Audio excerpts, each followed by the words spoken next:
Happy Camper Radio starts in 3, 2, 1.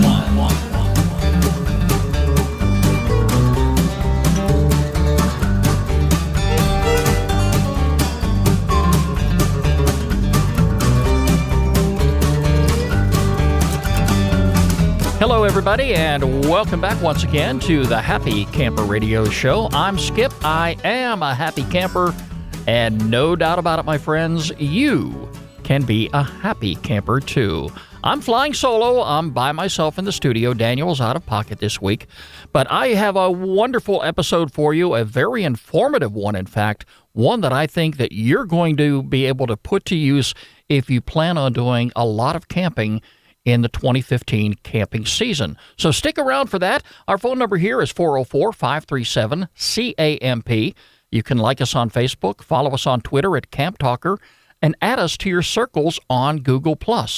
Of course, you can access any one of our social media sites very simply by going to our homepage, and that is www.happycamperradio.com. While you're there, click on the RSS feed button so you can subscribe to the show and never miss a single episode. Also, in the right-hand side of the homepage, in the sidebar, click on the little red YouTube button, and this way you can also subscribe to our YouTube channel. You can listen at home or out on the road. There's a number of places you can go to pick up the Happy Camper Radio Show. I have some shout-outs here, some newcomers to the program. Let's start by saying hello, first of all, to Anastasia Grace, who likes us on Facebook, to Dean H. from Minnesota, Haikarazi, Scotland Superfast, 5150 RV Living, and the fine folks over at Live, Work, and Dream in Lexington, Texas. They're all following us on Twitter. Let's also say hello to Laura Vasta, to Justin Hart, Jim Kunkel, Eric Weens, Soyala Winter, Stephen Cruson, and the folks at Total Access Security Solutions who added us to circles on Google+. Thank you all so very much for joining us and being a part of this great Happy Camper Radio family. Hey, would you like to be a guest on our program? Why not get in touch with Daniel and I? You can start by emailing me, Skip, S-K-I-P, at happycamperradio.com, or Daniel at happycamperradio.com. We check our email frequently. Just let us know that you'd like to be on the program, and we'll do our best to go ahead and make that happen. Today, I want to talk to you about something very important called emergency roadside assistance. Do you carry this with you as part of your everyday travel? A lot of folks do. A lot of folks look at it as an extra added expense and don't believe that there's ever going to be a need for that type of service in the event they break down. If you buy auto insurance, and I don't know too many states out there today that doesn't mandate that you purchase automobile insurance in order to drive on the roads and the highways of that state. It's something you should have. It's something that you would probably want to keep handy in the event you do break down, but emergency roadside assistance should be looked upon the same as insurance. You carry it in the hopes that you're not going to need it, but if you do need it, it's there. Why would you want to consider buying emergency roadside assistance? Well, first of all, it makes good economic sense. At least I think so. I have it, and I'll tell you in just a little bit why I carry it. I'm not going to let the cat out of the bag. In fact, I was going to invite somebody to be on the show this week who specializes in this, but then again, I decided, no, it's probably best that I don't, because I don't want this to turn out to be an advertisement for any one particular company. So I want to go over the pros and cons of having emergency roadside assistance and why you should have it, especially if you're a traveler and you're going to be traveling away from home at any short distance or long distance away. I really think it's something you ought to have. Using emergency roadside assistance is helpful because oftentimes help is just a phone call away. They provide emergency or reduced price towing, and in some cases, this may cover the cost of lodging in the event your repairs cannot be done in a single day. Don't think for one moment that while you're away and the vehicle breaks down, that the repairs are going to be simple and there's not going to be people in front of you that the mechanic is trying to get repaired so they can get back on the road. Your car may be in the shop 1 or 2 days, and that, my friends, is going to put a damper on your vacation plans. Let's just face facts. That's just the way it is. In some cases, emergency roadside assistance may provide emergency cash while you're away from home. I'm not saying they all do that. When you shop around for this program, that's something you're going to have to look into to see if they offer that. Getting an emergency roadside assistance plan is going to provide you and your family peace of mind, and what more important can you have than that when traveling the road? Outside of wanting to get to your destination in one piece and getting home in one piece, you want to do that safely. Nobody wants to have any accidents. Nobody wants to be involved in any collisions or anything of that nature. But keep this in mind. I don't know how old you are, but I'm getting up there in my ages. I'm pushing retirement right now. I think back when I bought my first automobile, and I hope when you bought your car, you didn't make the same mistake I did and bought a used car from a friend. I needed a car very badly. I wanted a car. I was 18 years of age, and my friend had for sale a 1968 Pontiac Le Mans. I liked the car. I liked the looks of it. I liked the feel of it, but I had a car that belonged to maybe 2, 3, 4, 5 owners prior to me getting it. It had high miles on it. I didn't find out till later it wasn't well taken care of, and I had broken down on the side of the road in that one vehicle more times than I care to remember. I've had used cars throughout the years. I've had new cars. I've had problems with every single one of them. What we got to keep in mind is the vehicles that we drive, we maintain them as best we possibly can. If you're like me and you're conscientious and you follow the owner's manual and you handle the routine maintenance, for the most part, you're going to be okay. But let's keep this in mind. I don't care what car manufacturer you buy from or what dealer you go to. Every car is going to contain parts that are eventually going to wear out. It may be a heater hose. It may be a spark plug wire. It may be something more severe than that.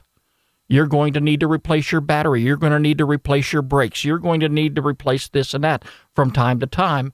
And sometimes these mechanical parts will wear out when you least expect it and you're out on the road. The last place you want to be during a breakdown is in the middle of a freeway where there are 5 lanes of traffic and you cannot get to the right-hand side of the road. Of course, that's going to be the best place for you to be, hopefully well off to the side of the road where you can feel relatively safe until somebody comes over to provide you assistance. If you're caught out and you're in a situation where you do not have emergency roadside assistance, then any of the repairs, any of the towing, any of the lodging, anything that's associated with getting you back on the road is going to be an out-of-pocket expense for you. Let's just face those facts. I'm not saying that just because you buy an emergency roadside assistance that you're not going to have expenses. You will. Now, we're not talking about this being an insurance plan where you break down and you get towed to a garage, and regardless of what kind of repairs need to be done, that this is going to cover those repairs. No, it's not about that at all. This is to provide you assistance while you're on the road traveling. There are some programs that are very, very popular. There are some names that are synonymous with roadside assistance. I'm not going to go into those today because I want you to be a conscientious shopper, and I want you to shop around for the best possible deal when you're looking for emergency roadside assistance or a program that's going to get you through the entire year. A lot of times you can purchase these a year in advance and renew them. In any event, it's going to be important for you as a camper, as a traveler, to carry a fully charged cell phone and battery charger in your vehicle. This is a must, especially when you're traveling on vacation. Another thing, too, how many of you own smartphones? Smartphones are very popular. I don't see too many people walking around today with these old-fashioned flip phones that are about half the size of your hand that you got to use your fingertips to dial. And the smartphones today carry a lot of information, and you may not stop to realize it because maybe you don't use these features on a daily basis, but smartphones can help you locate hotels, shopping centers, repair shops, and towing services. Some travelers, again, may not be aware of this. But let's keep in mind that mechanical failures, when they happen, are going to occur again when we least expect it. How many times throughout life has this happened to you? You should sit down and think about this before even planning your 2015 camping season. Think about this. How many times in a lifetime have you been broken down? Think about where you plan to travel in 2015. How much time are you going to be on the road, and how far away from home are you going to be? In the event you do have a mechanical failure, your repairs could involve something as simply as a broken water hose. It may be a loose battery terminal. Wouldn't that be nice? You just get those things tightened up and on the road you go. Or it could be something as serious as a blown transmission. You don't need that happening to you 300 or 400 miles away from home on your way to your camping destination. If the vehicle is out of warranty, it's even worse because now it's going to be up to you to handle the cost of the repairs.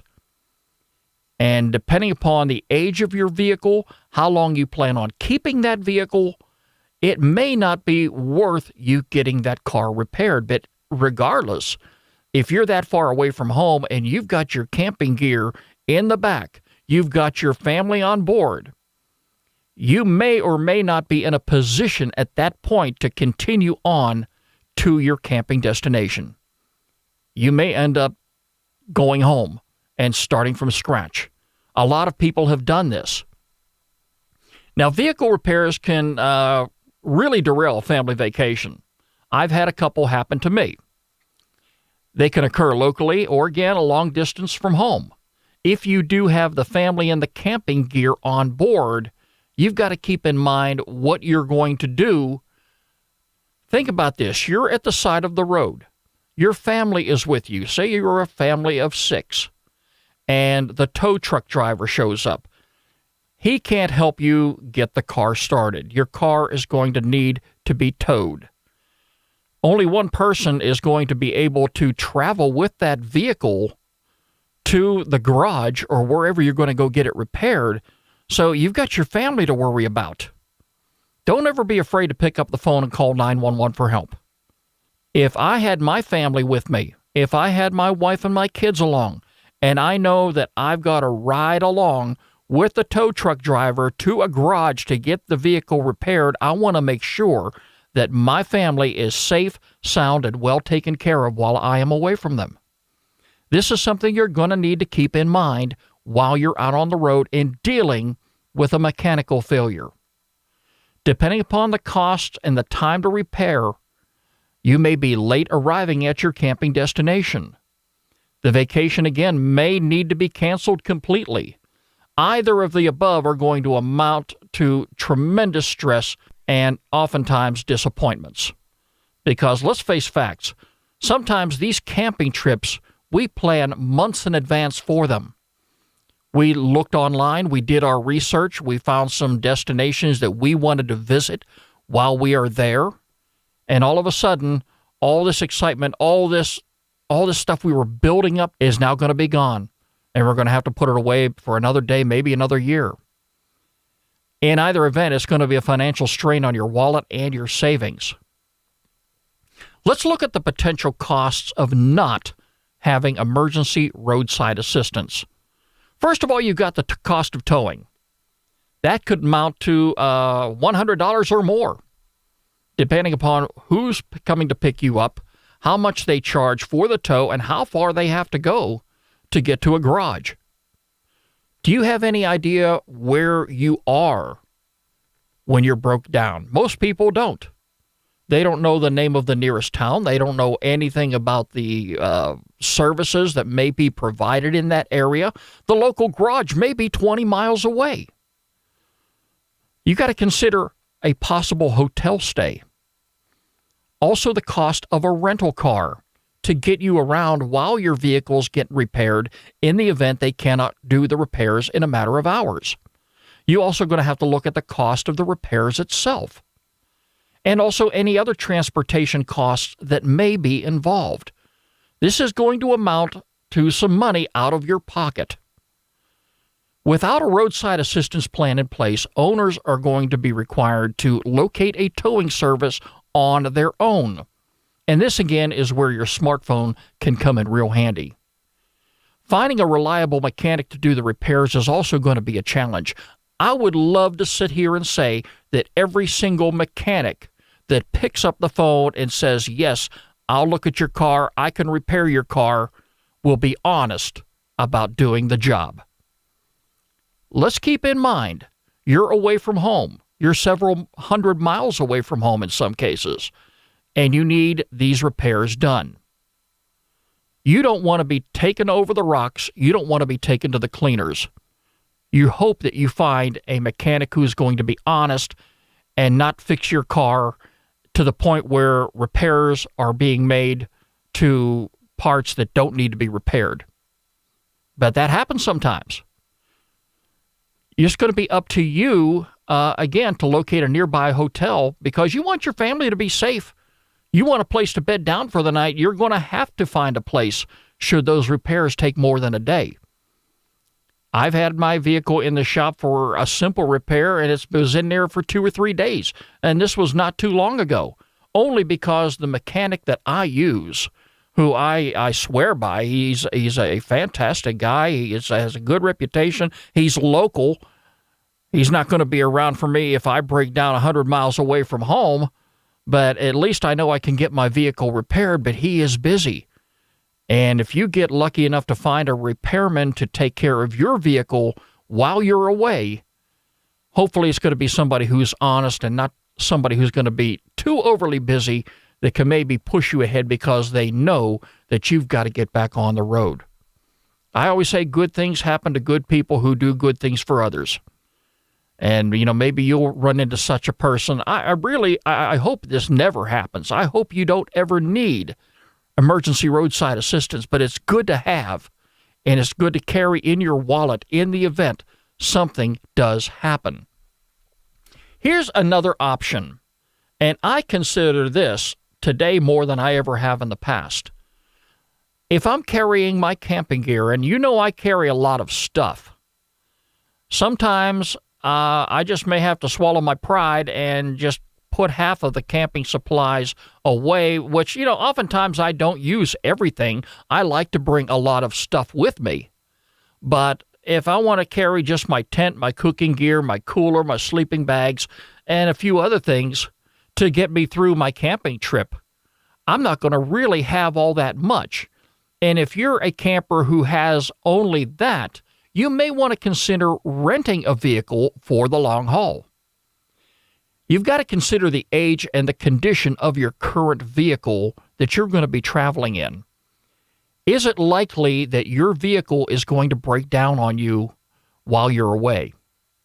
If the answer to that is yes, you may want to consider renting a vehicle. Consider how far from home you intend to travel. Let's take a look at the vehicle that I have. I have a 1996 pickup truck with over 230,000 miles on it. I swear by this vehicle. Yes, I've had some problems with it, but for the most part, it's mechanically sound. And I feel comfortable anytime I'm driving down the road. Now, would I want to take this on a 400 or 500 mile trip? The answer is no. Because of the age of that vehicle, there's no telling what may go wrong. I would much prefer renting a vehicle. and making sure that I get to my destination and back with no problems at all.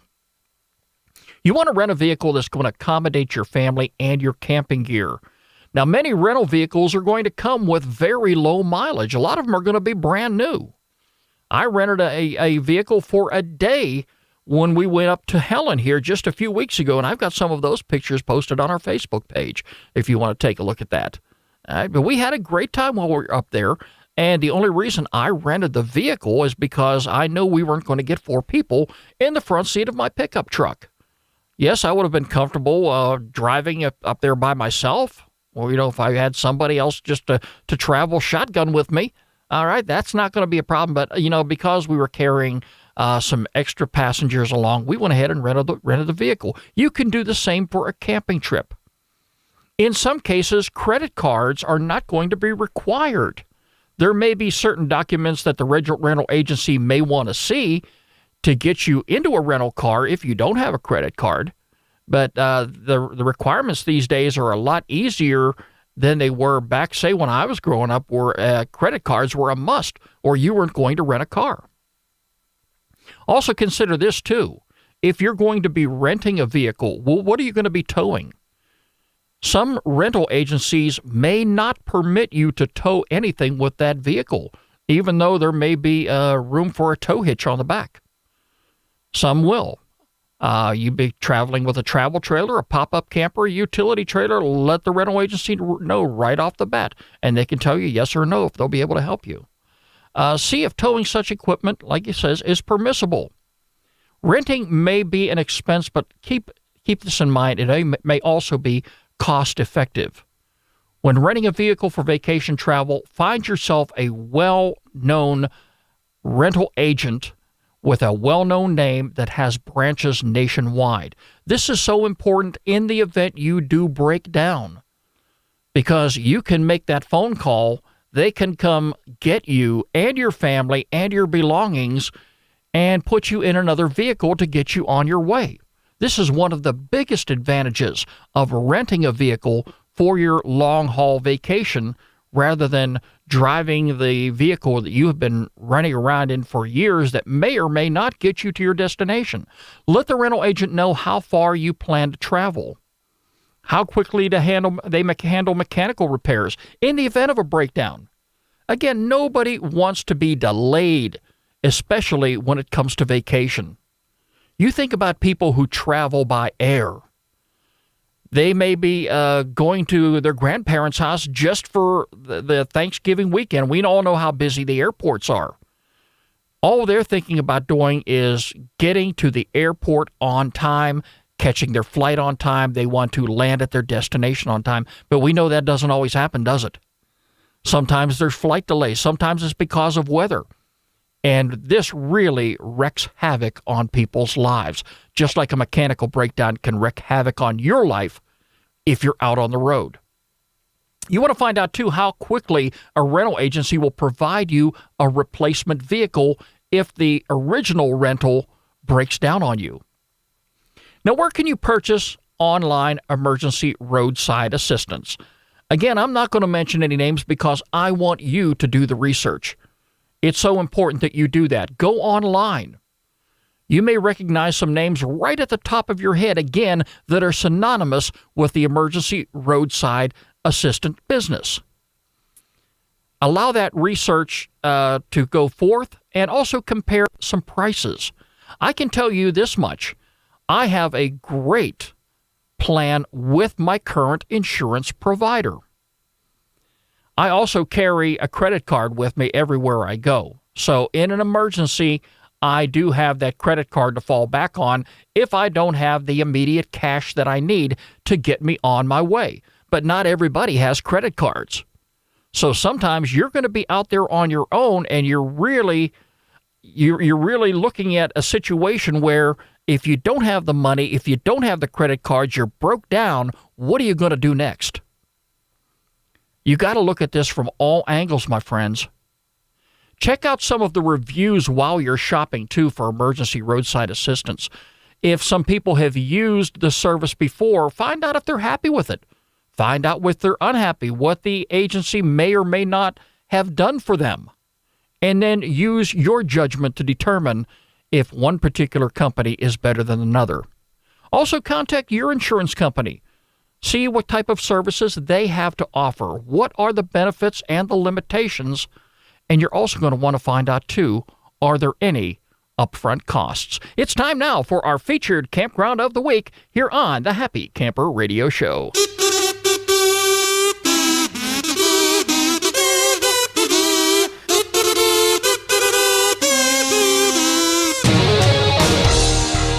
I never really have to look too far living in the Southeast for year-round campgrounds that are open year-round. And you can find some of them right here in the Southeast, like I say, and one I'm going to look at here is not too far away from home. It's in the state of Alabama. We're going to look at Fosque Creek. And if I'm going to look for a place to go traveling some weekend, this may be it. It's part of the Black Warrior and Tom Bigby Lakes run by the U.S. Army Corps of Engineers. The Fosque Creek Campground is nestled on the Forest Lake shores of Demopolis Lake. It is a 10,000-acre lake, and it is a great and peaceful retreat for families, anglers, boaters, and just anybody who wants to get away any time of the year. If you love wildlife, if you love bird watching, this is the place to be. Wood ducks, bald eagles, bluebirds, many other species of wildlife inhabit the lake area. And I don't know too much about swimming this time of the year. I know I was outside this morning, and we're only one state away from Alabama, so if it's cold here, chances are it's going to be cold over there too. You might want to stay away from the lake, but if you're looking for a great place to visit, they also have a great day use area as well where campers and visitors alike can go and visit. The facility has both a day use area and a campground. There are 4 shelters for groups, and they can accommodate 20 to 80 people. There's a total of 54 campsites, and they do carry most of the accommodations that you find in just about any other Army Corps of Engineers site. They've got the lantern holders, the campfire rings, the grills. Take that wire brush with you too, especially if you're going to be barbecuing on the grill. You want to make sure you clean them very thoroughly. Their activities and amenities, plenty of them listed right there on the website. Some of the things to know before you go: they do have a parking attendant on duty from 6 a.m. to 10 p.m. Off-road vehicles are not permitted. And remember, don't move firewood. Purchase your firewood locally. For year-round camping, you can find it right here in Alabama at Fosque Creek. It is our featured campground of the week here on the Happy Camper Radio Show.